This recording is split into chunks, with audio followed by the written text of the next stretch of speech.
Hey guys, what's up? MadSeason here, back with another Legion class guide. This is an ongoing series where I go over the core gameplay of each class and spec in the Legion Alpha, and sort of give you an idea of how they're played and how their core mechanics work. In this video, we'll be going over the Frost Death Knight. Like every other spec, Frost is getting some major changes for Legion. It seems like Blizzard is really trying to make all of the specs stand out from each other, and Frost is no exception.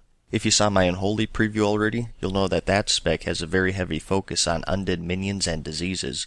Frost is going down a different path, giving you more of a frozen juggernaut feel. In Legion, you have a wide array of icy attacks that slow, freeze, and otherwise devastate your enemies. It has now officially moved to dual wielding with the Icebringer and Frost Reaper artifacts, which you make from the shattered fragments of the Lich King's iconic weapon, Frostmourne. Keep in mind what you're about to see is all alpha gameplay, so things that you like or don't like are always subject to change. A big change for every Death Knight, and not just Frost, is the rune system. This saw a rework. Instead of having Unholy, Frost, or Blood runes, you just have 6 Death runes now. And of course abilities that required Blood, Unholy, or Frost runes are now switched over to Death runes. Presences are also gone. You can no longer switch between Frost, Blood, or Unholy presence for their different bonuses. A lot of spells have been changed, removed, or added. I'll go over all of them one by one in the spellbook, and I'll also show them all in action so you can get a good idea of how the spec plays to see if you would like it or not.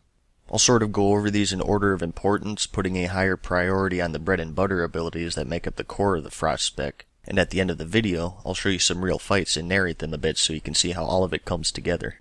As I'm going through these, keep an eye on the bottom right hand corner of the screen if you want to see the tool tips for the exact numbers and such. Let's start with our runic power generators. First we have Obliterate. No real changes here. This is your only source of physical damage aside from auto attacks, of course. It costs 2 runes and deals some heavy physical damage and generates 20 runic power. Next up we have Howling Blast. Pretty much the same as it is in Draenor. It has a 30-yard range, costs 1 rune, and deals some AoE frost damage and generates 10 runic power. It still of course applies Frost Fever, which is still the spec's dot. Frost Fever itself now has a chance to grant you 5 runic power per tick. It doesn't tell you the actual percent, but through testing it seems pretty low. I did some testing, and if I had to guess, I'd say it's around 5 to 10%. Frost Strike is still your runic power spender. This deals some heavy frost damage and it costs 25 runic power, so no major changes there. Next up is our other runic power spender, Death Strike. This used to cost an Unholy and Frost rune. For Legion they're moving it to runic power, and its heal is a little different as well. It's no longer a flat heal dependent on your gear. Instead, this heals you for 20% of the damage you've taken in the last 6 seconds with a minimum of 7% maximum life. If you saw my Unholy video, you already know my opinion on this. Overall, it feels weaker than it does on Draenor. Just the heal itself is less, and because it now costs runic power, it's not something you can use right away if you get into a tight spot. When it costed runes, you could just throw off a few of these immediately to get your health back up. But now you have to build up runic power first, so you may have to throw in a few Obliterates or Howling Blasts or whatnot, which wastes precious seconds. Once again, it is alpha though, so nothing is final. Next up, we have Remorseless Winter. This has been reworked. This used to be a nifty little AoE stun you got from talents. You now have this by default as Frost. It costs 1 rune, has a 20-second cooldown, and does some AoE frost damage to all nearby enemies every second for 8 seconds. It also slows everything by 35%. It doesn't have the stun anymore, but you can get it back through talents, which I'll go over later. Next up we have Wraithwalk. This was just added in the latest build. When you use this ability, you step into the Shadowlands, breaking all movement impairing effects and increasing your movement speed by 70% for 2 seconds, and has a 2-minute cooldown. You're pacified and can't perform any actions while it's active, however. Mobility has been a big concern for Death Knights and Legions, so it's nice to see that they're addressing it. Considering that you can't take any actions while this is enabled, I personally think the cooldown is a little harsh. I think around 1 minute would be a little more reasonable, but it's still nice to have. Every spec actually got this, so for all of you that came from my Unholy spec video, this has been added to their arsenal as well. Empower Rune Weapon is still your big cooldown. This has been moved down to a 3-minute cooldown, and it still has the same effect where it restores all runes and gives you 20 runic power. Pillar of Frost is still your other DPS cooldown, pretty much exactly the same. It has a 1-minute cooldown and gives you 20% strength, and it also makes you immune to external movement effects. Anti-Magic Shell and Icebound Fortitude are still your defensive cooldowns. Icebound Fortitude is exactly the same, 20% damage reduction and immunity to stun effects for 8 seconds with a 3-minute cooldown. Anti-magic shell did see a nerf. It now absorbs a set amount of magic damage instead of all magic damage, and it was moved up to a 1-minute cooldown. It still has a 5-second duration, and its runic power regeneration and immunity to spell effects remains the same though. And that's pretty much it for all of the important stuff anyways. Pretty short, huh? Don't worry though, Frosty K still have a lot of aces up their sleeve through talents and such that I'll go over later. They got some good stuff coming your way. Everything else I didn't mention are still functionally the same pretty much, maybe just damage percentage or cooldown changes. I'll mouse over them here quickly so you can pause the video if you want to see the exact numbers. But abilities I haven't mentioned yet are Chains of Ice, Control Undead, Deathgate, Death Grip, Mind Freeze, Path of Frost, Raise Ally, and Rune Forging. As I said in my Unholy Guide, Rune Forging did see some streamlining. Runes of Lichbane, Spellbreaking, and Spell Shattering are all gone. You now only have Razor Ice, Fallen Crusader, and Stone Skin Gargoyle, which have the same effects as they do in Draenor. For passives we have Dark Succor, pretty much unchanged. Killing an enemy that grants experience or honor gives you a free Death Strike. I think it's a little more valuable now considering that Death Strikes are a little harder to get out, but other than that it's the same. We of course have Killing Machine. This gives your auto attacks a chance to make your next Obliterate crit. It used to be Frost Strike as well, but now it looks like it just focuses on Obliterate. We still have Frozen Heart as our mastery, just an increase to frost damage. Next is On a Pale Horse, which did see a change. This now increases your mounted speed by 20% and causes haste to reduce your global cooldown. And we also still have Rhyme. This gives your Obliterate a 45% chance to give you a free Howling Blast. It now deals 300% additional damage as well, but it doesn't generate any runic power. And finally we have Runic Empowerment, which actually used to be a talent. This has a 1% chance per runic power spent to regenerate a rune. This is down from the 1.5% chance in Draenor, but you get it for free now, so it sort of balances out. And that's it for every ability and passive. If I didn't list anything from Draenor, it was either moved to talents, removed entirely, or they just haven't put it back yet. Next up I'll go over the revamped talents. Just like the abilities and passives, I'll go over every single talent here and show you them in action. I'll also have a link to a talent calculator in the description if you want to see them for yourself. For the level 56 tier we have Shattering Strikes. This increases your Frost Strike critical strike damage by 30%. Nothing too special. Remember that Killing Machine no longer applies to Frost Strike, so for this one to be beneficial I'd imagine you have to stack your crit chance really high or otherwise it'll be kinda lackluster. Next we have Icy Talons. This used to be a passive, but it's been moved to talents and it was also reworked. This now gives you 25% increased attack speed for 3 seconds after hitting with a Frost Strike. It doesn't stack, so if you use more than one Frost Strike within 3 seconds, instead it extends the duration, so there's no downside to overlapping it. I really like this one because it makes it so you have more Killing Machine procs since that procs off auto attacks. This also synergizes really well with some other talents that I'll go over in a bit. Next up we have Freezing Fog, which makes Howling Blast deal 100% more damage to its primary target. Just a nice boost to have to keep up your single target damage while AoEing at the same time. For the level 57 tier we have Murderous Efficiency, which gives you a 50% chance to give you a rune when you consume a Killing Machine proc. This combos really well with Icy Talons, and if you took it, this is pretty much a must-have in my opinion. Since you're generating more Killing Machine procs from Icy Talons, you're also generating more runes with Murderous Efficiency, so these two work really well together. It seems like a lot of these talents are actually designed off of each other, so if you look carefully you can find some that synergize really well with each other, which is nice. Next up we have Runic Attenuation. This gives your Runic Empowerment passive a boost. It acts as if you spent 35% more runic power. Runic Empowerment, if you recall, is the passive that has a 1% chance to refresh a rune for you per runic power spent. So Frost Strike, which costs 25 runic power, would normally give you a 25% chance to give you a rune. With this talent that becomes a 33.75% chance to refresh a rune. Next up we have Horn of Winter, which has been reworked. This is now a 30-second cooldown, and when you use it you gain 1 rune and 5 runic power. This is pretty weak as it stands right now, at least compared to the other 2 talents in this tree, and that's mainly because it's on the global cooldown. 1 rune and a meager 5 runic power itself isn't very impressive, at least compared to Murderous Efficiency and Runic Attenuation, but the global cooldown just pushes this one over the edge in my opinion, and I think it needs to be looked at again.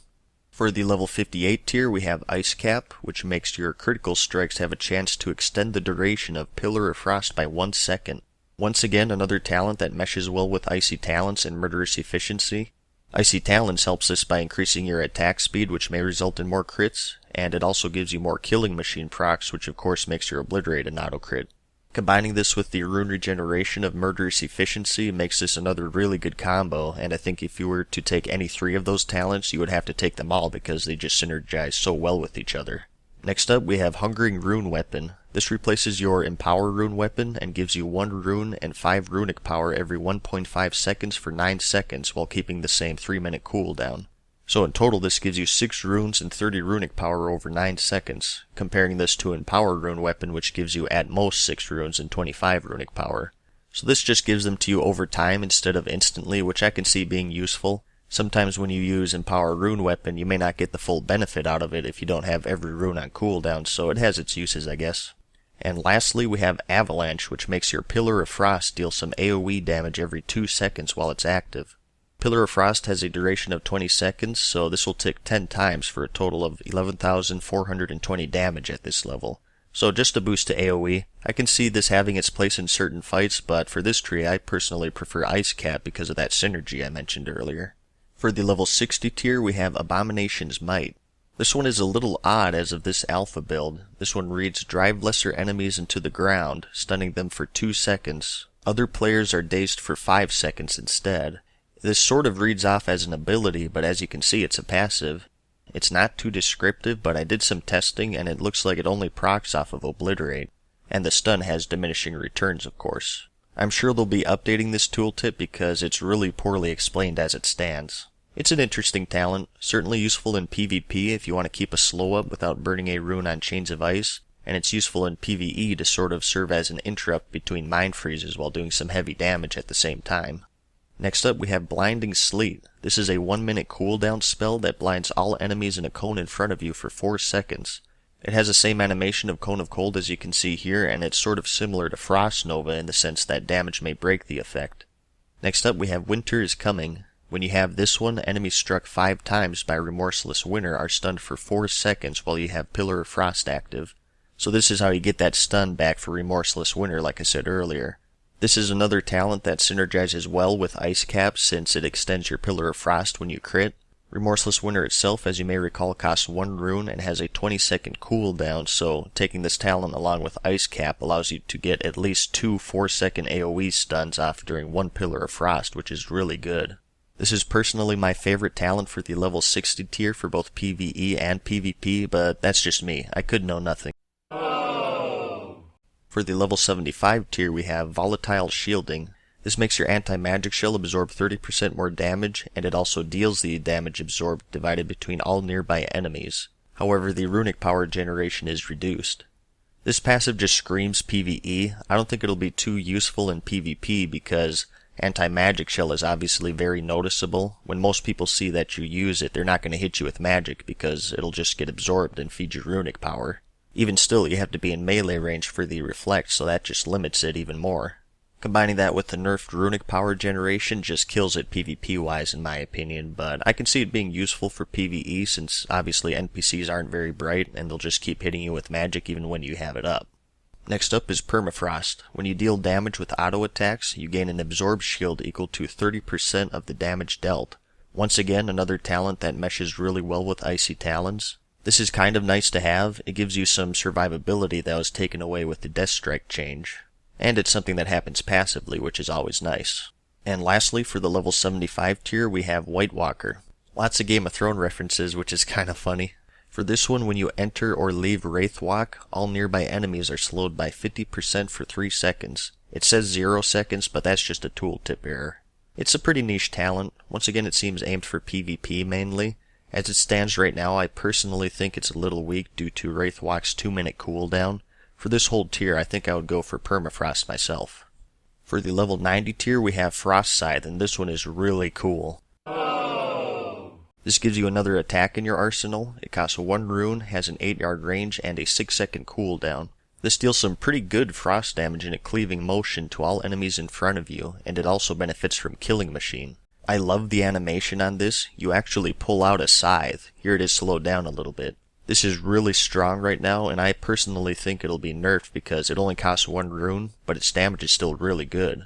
comparing it to Obliterate, which is a single target, costs 2 runes, and deals 18,000 physical damage with its shorter range. Frostscythe deals just 5,000 damage less at this level, but you gotta keep in mind that it's frost damage, which isn't reduced by armor unlike physical damage, and it also benefits from the Frozen Heart mastery, which of course increases frost damage. Combining this with the fact that it only costs 1 rune, it's AoE, and has a bigger range makes this ability pretty amazing. We'll see if this makes it to live, because as it stands right now, it's pretty sick. Next up, we have Frozen Pulse. This gives your auto attacks a chance to deal some frost damage on all nearby enemies. Once again, another ambiguous description. Through some testing, I think it's in the 30 to 50% range. And this is another talent that meshes well with Icy Talons, so if you take this, you're going to want Icy Talons as well. Lastly, for the level 90 tier, we have Gathering Storm. This causes your Remorseless Winter to deal 15% more damage with each tick. As you may recall, Remorseless Winter ticks 8 times over its 8-second duration, so this is a pretty big increase. As you can see here, it starts at 1,141 damage on its first tick, and deals 2,511 damage on its final tick. Pretty cool tier overall. You got 3 choices of AoE damage. My personal favorite is Frostscythe because as it stands right now, it's also an increase to single target damage, but we'll see if it makes it to live or not. Finally, for the level 100 tier, we have Obliteration. This is a 1.5 minute cooldown ability that gives you a charge of Killing Machine, and makes your Obliterate cost 1 less rune for 6 seconds. This is a really solid single target cooldown. Combining this with Empowered Rune Weapon gives you some really good burst. Next up we have Breath of Sindragosa, which is pretty much unchanged from live. This has a 2-minute cooldown, does continuous Shadow Frost damage every second to everyone in a cone in front of you, and it lasts until you run out of runic power. It now costs 12 runic power per second as opposed to Draenor's 15 per second. And finally we have Glacial Advance. This is yet another ability. It costs 1 rune, has a 12-second cooldown, and deals some heavy frost damage to all enemies in a line in front of you. This is sort of similar to Frostscythe in the sense that it's another 1 rune ability that seems intended for AoE, but it's incredibly strong for single target too. And that's it for all of the talents, as of this build anyways. Next up I'll talk about the artifacts for the Frost Death Knight, and those are the 2 rune blades, Icebringer and Frost Reaper. These have some interesting effects. When you deal damage with them, you have a chance to deal some extra damage and summon a spirit of a past Lich King that provides you with some bonuses. So far I've seen Arthas, Ner'zhul, and Bolvar Fordragon. They're each supposed to give you different bonuses. The only one I've noticed give you anything though is Ner'zhul, who gives you 50 runic power when he appears. Either I just haven't noticed Arthas or Bolvar giving you anything, or they haven't added it to the game yet. The artifacts themselves have an ability called Sindragosa's Fury. This has a 5-minute cooldown, and when you use it, you summon the Frostworm Sindragosa, who breathes frost in a 4-yard cone in front of you for some heavy frost damage. Enemies hit by the Frost Breath also have their attack speed slowed by 50% for 10 seconds. These artifacts also have some interesting passives that you can unlock. You can find calculators for this all over the place. I'll have a link in the description, but I'll go over the major ones here. We have Hypothermia. This makes every tick of Frost Fever deal 10% more damage. Frost Fever ticks every 3 seconds over its 24-second duration, so that's 8 ticks in total. Therefore, the final tick will hit for 214% of its usual damage. Next we have Crystalline Swords, which causes your attacks to summon icy copies of your artifacts, Icebringer and Frost Reaper, beside you. When you trigger Soul Blade, the swords pierce their target. It seems like Soul Blade isn't in the alpha yet, so unfortunately this one remains a mystery to me. And we also have Frozen Soul. When Remorseless Winter expires, a burst of frost damage is released and its damage is increased for each enemy hit during that Remorseless Winter. So just a nice boost to AoE damage here.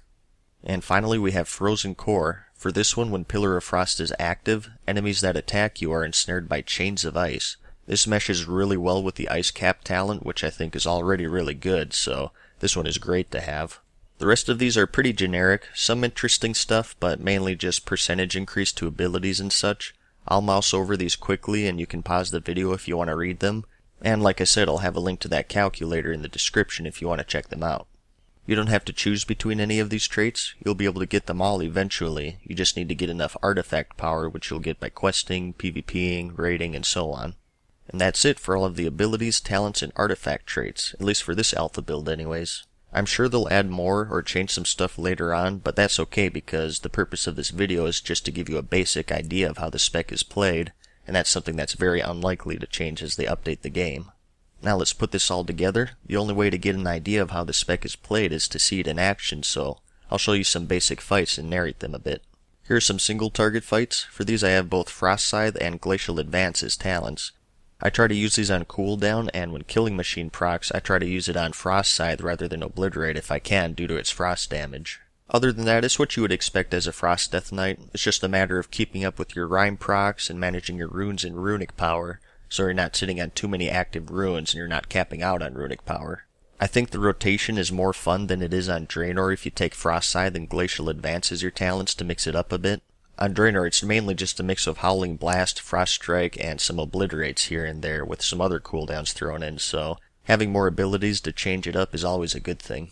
Here's some AoE fights, opening up with a Howling Blast for that Frost Fever and a Remorseless Winter. I do have Winters coming, so I get that AoE stun once they get hit 5 times. Of course, only when Pillar of Frost is activated.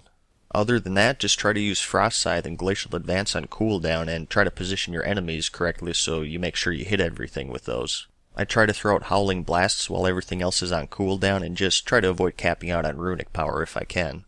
The AoE feels really strong as of this build, so hopefully it holds up when the expansion releases. And here's a longer single target fight. Busting out some cooldowns for this one, once again opening with Howling Blast to start that Frost Fever, and following that up with a Syndragos' Fury to slow its attack speed. I pop Remorseless Winter along with Pillar of Frost so I can get that strength and that 4-second stun as well. From then it's just basic stuff, using Frost Scythe and Glacial Advance on cooldown and trying to keep up on Killing Machine and Rhyme procs and saving that Empower Rune weapon when I'm running empty. And that's it. Hopefully you have a better understanding of how their core gameplay works. I really like how it feels so far. You sort of feel like the Lich King's second-hand man with all of the frost spells, and like I said, it makes you feel like a true Frost Death Knight. For those of you who wanted Death Knights to feel more like the Lich King himself, this expansion is right up your alley. You're basically wielding Frostmourne, or rather 2 swords reforged from Frostmourne, and you can summon Syndragosa herself. Combining that with your revamped arsenal of frost spells really gives you that Lich King experience. I don't like to bring up numbers since it's something that'll change a lot before the expansion hits, but so far we hit like trucks and it's all consistent damage. It seems few and far between the amount of times you're just auto-attacking and waiting for runes or runic power. I think this spec will be really strong for both PvE and PvP as long as nothing major gets changed. If you want to see more Frost gameplay, I also did a full dungeon run. No commentary on that one though, just raw gameplay for those of you who want to see more of what this spec is capable of. I'll have an annotation for that right here and a link in the description if you want to see that. Anyways, thanks for checking out the video. I'll be doing guides like this for every spec for every class in the game, so keep an eye out for those if you're interested. And if you have any feedback or suggestions, feel free to leave me a message. There's always room for improvement. I had a lot of fun making this, and I hope you had a lot of fun watching it. I also hope you found it helpful. Give it a like if you liked it, and if you really liked it, let me know in the comments and subscribe. And as always, thanks for watching, good luck, and peace!